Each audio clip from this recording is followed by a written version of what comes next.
அன்பு தமிழ் நெஞ்சங்களுக்கு வணக்கம். ஃபர்ஸ்ட் ஷோ நிகழ்ச்சிக்கு உங்களை அன்போடு வரவேற்கின்றேன். இன்றைய ஃபர்ஸ்ட் ஷோ நிகழ்ச்சியில வட்டக்கானல் திரைப்படத்தின் திரை விமர்சனத்தை தெரிந்து கொள்ள போகிறோம். வாங்க நிகழ்ச்சிக்கு போவோம். போதைப் பொருள் விளைகின்ற ஒரு மலை தன்னை ஆள்பவர்களை அது எப்படி அழிக்க வைக்கிறது, அழித்துக் கொள்கிறது என்பதுதான் இந்த படத்தின் கதை. அழகிய மலைப்பகுதி கொடைக்கானல். அங்குள்ள ஒரு மலைக்கு வட்டக்கானல் என்று பெயர். அங்கு போதை வஸ்துள்ள காளான் வளர்கிறது. அவற்றை சாகுபடி செய்து வெளிநாட்டில் விற்கிறார் ஆடுகளம் நரேன். எதிர்ப்பவர்களை இல்லை என்று செய்து விடுகிறார். அதனால் அவர் மீது பயம் உண்டாகும். அதே சமயத்தில் அவரிடம் வேலை செய்பவர்களுக்கு நல்ல கூலியும் நல்ல வாழ்க்கையையும் அமைத்து தருவார். அவரிடம் டிரைவராக வேலைக்கு சேர்ந்த ஆர்.கே. சுரேஷ் சந்தர்ப்பம் பார்த்து அவரை கொள்கிறார். அந்த இடத்திற்கு அவர் வருகிறார். அவர் வந்த பிறகு அமோகமான வியாபாரம், பெரிய அளவில் வாழ்க்கை என்று வாழ்க்கை ஆர்.கே. சுரேஷுக்கு பெரிதாக அமைந்திருக்கிறது. இதனால் அனாதை இல்லத்திலிருந்து 3 இளைஞர்களை எடுத்து வளர்க்கிறார். அதாவது வளர்க்கிறார் என்று சொல்வதை விட தனக்கு அடியாளாக வைத்துக் கொள்கிறார். ஆர்.கே. சுரேஷின் இடத்திற்கு அருகே உள்ள இடம் மனோவுக்கு சொந்தமானது. மனோ வெளிநாடு உள்நாடு என்று வாழ்பவர். அவருடைய ஒரே மகள், அன்பு மகள். அவள் சொல்வாள், நம்மளுடைய நிலத்தை அதுல வேலை செய்யறாங்கல்ல, அவங்களுக்கெல்லாம் கொஞ்சம் கொஞ்சம் பிரிச்சு கொடுக்கலாம்ல அப்படின்னு சொல்லுவாங்க. மகளுடைய எண்ணங்களை நினைத்து பெருமைப்படும் மனோஜ் கொஞ்சம் கொஞ்சம் என்ன முழுசாவே பிரிச்சு கொடுத்துடலாம் அப்படின்னு ஆசைப்படுவார். ஆனால் அந்த சொத்தை அவரால் தொழிலாளர்களுக்கு பிரித்து கொடுக்க முடியாது. ஒரு விபத்தில் திடீரென்று இறந்து போவார். இதனால் அவருடைய மகள் கூட அதிர்ச்சியில் பேச முடியாத சூழ்நிலைக்கு ஆளாகிறார். வாய் பேச முடியாத சிறுமி பாட்டி பாத்திமா பாபு கூட வெளிநாட்டுல வசிக்கிறாரு. பெரிய பொண்ணு ஆனதும் கொடைக்கானல் வர்றாரு.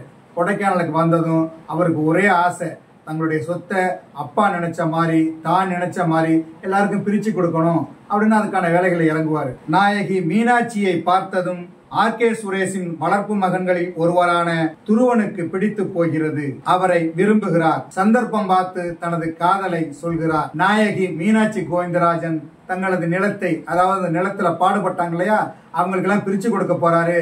அதுக்காக அக்ரிமெண்ட் போட போறாரு. அதுக்கு நம்ம பையனே துணையா இருக்கிறான் அப்படின்னு கேள்விப்பட்டதும் ஆர்.கே. சுரேஷ் அதிர்ச்சி அடைகிறாரு, கோபமாகிறாரு. ஒரு நாள் மீனாட்சி தனியா இருக்கும்போது அவரை போய் மிரட்டுறாரு. இந்த நிலம் எனக்கு சொந்தமானது, நீ கையெழுத்து போட்டு கொடுத்துட்டு மரியாதையா வெளிநாட்டுக்கு போ, இல்லைன்னா கொன்னுடுவேன் அப்படின்னு சொல்லி மிரட்டுறாரு. காதலிய மிரட்டுனா காதலன் சும்மா இருப்பாரா? கோபம் வந்துடும். அப்பான்னு கூட பார்க்க மாட்டாரு. கோபத்துல போய் அப்பா கிட்ட பேசுவாரு. 2 பேருக்கும் சண்டை வந்துடும். வளர்த்த அப்பாவையே எதிர்க்கிறார். இந்த நிலையில அப்பா மகன் சண்டை போடுறாங்க, பிரிஞ்சிருக்காங்க அப்படிங்கறத தெரிஞ்ச ஆடுகளம் நரேனின் மனைவி உடனே உள்ள போடுறாரு. அதாவது அப்பா மகன் சண்டையை பயன்படுத்தி கொண்டு அப்பாவை போட்டு தள்ளி இடத்தை கைப்பற்ற களம் இறங்குகிறார். இந்த சூழ்நிலையில யார் வெற்றி பெறுகிறார், நிலத்தை யார் கைப்பற்றுகிறார் என்பதுதான் இந்த படத்தோட மீதி கதை. இந்த படத்தின் நாயகனாக துருவன் நடித்திருக்கிறார். பிரபல பாடகர் மனோவின் மகனான இவர் இந்த படத்தில் ஆர்.கே. சுரேஷின் வளர்ப்பு மகனாக வருகிறார். தந்தைக்கு துணையாக பலரை அழித்தொழிக்க காரணமாக இருந்தவர் நாயகியை பார்த்ததும் காதல் கொள்கிறார். குடிபோதையிலிருந்து விடுபட்டு அவரை எந்நேரமும் காதலிக்கின்ற, அன்பு செலுத்துகின்ற, அன்பை பெறுகின்ற ஆளாக நடித்திருக்கிறார். கதாநாயகியாக மீனாட்சி கோவிந்தராஜன் நடித்திருக்கிறார். வாய் பேச முடியாதவராக 4 பேருக்கு உதவியாக இருக்கின்ற பாத்திரத்தில் நடித்திருக்கிறார். அந்த பாத்திரத்தில் தனது மிகையில்லாத நடிப்பால் அந்த பாத்திரத்திற்கு வலிமை சேர்த்திருக்கிறார். இந்த படத்தினுடைய கதை வில்லனை மையமாக வைத்து உருவாகி இருக்கிறது.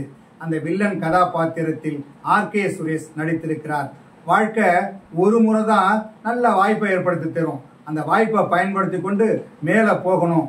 அதுக்கு யார் எதிராக இருந்தாலும் அவங்களெல்லாம் போட்டு தரணும் அப்படிங்கிற வேடம். அதை சரியாக செய்திருக்கிறார் R.K. சுரேஷ். பெண்களை முகர்ந்து பார்ப்பது, சொத்துக்கு ஆசைப்படுவது என்று அந்த பாத்திரத்துக்கு பொருத்தமான நடிப்பை மிரட்டலாக வழங்கி பயமுறுத்துகிறார். நாயகனின் நண்பர்களாக கபாலி விஸ்வநாத், KPY சரத் இருவரும் நடித்திருக்கிறார்கள். காளான் தோட்டத்தின் உரிமையாளராக ஆடுகளம் நரேன், அவருடைய மனைவியாக வித்யா பிரதீப், நாயகியின் அப்பாவாக பாடகர் மனோ, நாயகியின் பாட்டியாக பாத்திமா பாபு, R.K. சுரேஷின் உதவியாளராக சார்ஜ் விஜய், முருகானந்தம் என படத்தில் நிறைய பேர் நடித்திருக்கிறார்கள். இந்த படத்திற்கு M.A. ஆனந்த் ஒளிப்பதிவு செய்திருக்கிறார். கொடைக்கானல்ல பெரும்பகுதி படப்பிடிப்பு நடந்திருக்குது. பார்க்கிற இடம்லாம் பச்சையா இருக்குது, அழகா இருக்குது. அந்த பாதைகள் எல்லாம் பார்க்கறதுக்கு அவ்வளவு அழகா இருக்குது. அதையெல்லாம் தன்னுடைய கேமராவில் பிடிச்சிட்டு வந்திருக்கிறாரு M.A. ஆனந்த். சாபு ஜோசப்பின் படத்தொகுப்பு படத்தை வேகமாக எடுத்து செல்ல உதவி இருக்கிறது. சண்டை காட்சிகளை டான் அசோக் அமைத்திருக்கிறார். விறுவிறுப்பான சண்டை காட்சிகள். இந்த படத்திற்கு மாரிஸ் விஜய் இசையமைத்திருக்கிறார். படம் கிரைம் படம், த்ரில்லர் படம், சண்டை காட்சிகள் உள்ள படம், மிரட்டுகின்ற படம். அதனால அதுக்கு தகுந்த இசையை கொடுத்திருக்கிறார் மாரிஸ் விஜய். சில இடங்கள்ல அதிகமான இசை வழிந்தோடுது, அதை கொஞ்சம் கரெக்ட் பண்ணிருக்கலாம். இந்த படத்தின் கதை எழுதி இயக்கி இருக்கிறார் பித்தாக் உழேந்தி. வழக்கமான போதை கதைதான். இந்த மலையில கஞ்சாவுக்கு பதில காளான், அதாவது போதையுள்ள காளான் வளர்கிறது. அதை வியாபாரம் பண்ணோம்னா போட்டி இருக்கும், பஞ்சாயத்து இருக்கும் இல்லையா? அதுதான் இந்த படத்தோட கதை. அதை காதலுடன் இணைந்து சொல்லியிருக்கிறார் இயக்குனர். அது நிறைய பிரச்சனைகள் இருக்கு. இருந்தாலும் அதெல்லாம் எப்படி சமாளிச்சு அவங்க எல்லாம் வெற்றி பெறாங்க அப்படிங்கிற பெரிய எதிர்பார்ப்போட இந்த படத்தை கொண்டு போயிருக்கிறாரு. கத்தி எடுத்தவன் கத்தியால் சாவான் என்பது போல போதைப் பொருள் விளையும் பூமியை தன்வசப்படுத்த எந்த எல்லைக்கும் போகும் பேர் வழி அதே எல்லையில் வாழ்வான் வீழ்வான். முதல் பாதி அப்படி இப்படி போனாலும் இரண்டாம் பாதியில இயக்குனர் உட்கார வச்சுறாரு. கதை நல்லா சொல்றாரு, காட்சிகளை விறுவிறுப்பா எடுத்துட்டு போறாரு. அப்படியே போறோம். இருந்தாலும் படம் முடியும் போது படத்துல ஆரம்பத்திலிருந்து வந்தாங்க இல்லையா, அவங்க எல்லாம் இடையில ஒவ்வொருத்தரா இறந்து போயிருவாங்க. அதன் பிறகு கதையில ஒரு சில பேர் தான் இருப்பாங்க.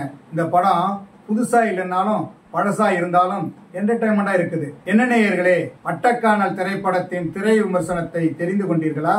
சரி, தமிழ் வலைக்காட்சியை தொடர்ந்து பாருங்கள். தமிழ் வலைக்காட்சியை லைக் பண்ணுங்க, ஷேர் பண்ணுங்க, கமெண்ட் பண்ணுங்க, சப்ஸ்கிரைப் பண்ணுங்க. தமிழ் வலைக்காட்சியின் புதிய அப்டேட்டுகள் உடனுக்குடன் உங்களுக்கு தெரிய வர அருகில் உள்ள பெல் பட்டனை மறக்காமல் அமுக்குங்க. கலை இலக்கியம் யாவும் மக்களுக்கு.